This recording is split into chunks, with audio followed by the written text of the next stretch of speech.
If it goes all the way back, I think you might see it flattens out again, right? So the path of motion of this thing is different. It's a downward arc. Can you see that? So this time I used the little pointed part of the Nike thing. But it's a downward arc. Now that's very different because as it's moving downward, I'm pushing downward on this horizontal foot plate. And as it's moving backwards, I don't have the same forces at the knee anymore, because of pushing straight down on a not bent knee. So this machine, people just think it's all cardio stuff. That is not the way it works. The forces on the knee is different. But remember in the first one, a good exercise professional can manipulate those in the best interest of the client and the goal, right? I actually prefer, for many people, the first one, because I can change step height. If I've got someone 90 years old, I can push the foot pedals all the way down to the bottom, and they can just do little things like this for 10 seconds. It's one of the many options. No options here. This thing has a preset stroke or stride length. Nothing you can do about it. Long legs, short legs. It gives those two tall and short people very different ranges of motion during the course of a single stroke. All right, this is everybody's favorite, and everybody's fallen for the deception of movement again. Oh, this mimics walking. Well, let's see.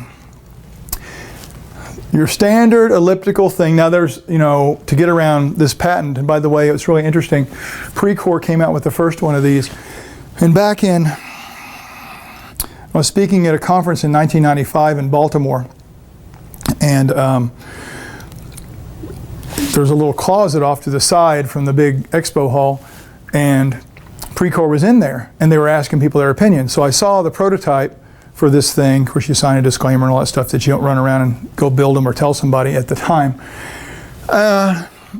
So they were showing us this and saying it mimicked walking, and I kind of fell for it until I started thinking about the forces later, and actually had a lot of help with the forces. It wasn't just me, because I'm not that good at that stuff to that degree. But this guy is moving, and you're going, oh yeah, this foot moved forward over the top, and now it's coming back to the bottom, and there we go. Oh, it's a pretty elliptical, and it matches. Most people say it matches walking because they've been told it matches walking. I don't think anybody knows what walking looks like, to tell you the truth, at least people that are out there spouting this soundbite. But if you map it out, there is kind of an elliptical path. So it's a good marketing name. But there's a bigger thing. Can you see right there on the pedal? And you've seen them before. They have barriers on the front. This one even has it on the side, so you can't slip off and get them caught between.